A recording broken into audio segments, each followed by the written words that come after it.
And Balig Sladeen and Jonathan Regev are with me in the studio. And when it comes to Syria, of course, Balig, Israel, people in Israel are waiting to see if there will be some kind of agreement with Damascus. Yes, and there is a report just in recent hours about another demand by Al-Sharaa from Putin. He suggested redeploying of Russian forces in the Golan Heights, the Syrian side of Golan Heights, to, quote, stop the violations from the Israeli side. That's what Al-Sharaa has asked Putin, according to this report. This could be very interesting if that happens. I don't think that Putin will want to engage in another front while he is now very busy with the Ukraine and all the developments there. But this definitely is interesting for the Israelis. And for now, the Israelis are, of course, hoping for that security agreement. I think it will come very soon. It will not be a lot of time until we see something happens.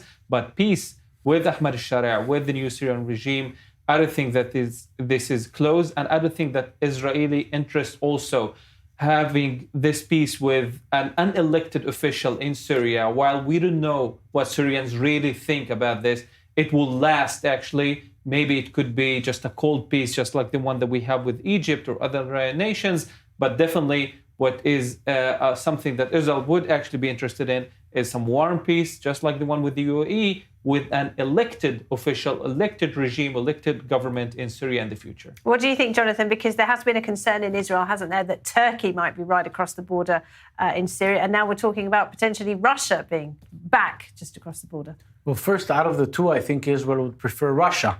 Israel has already learned to work.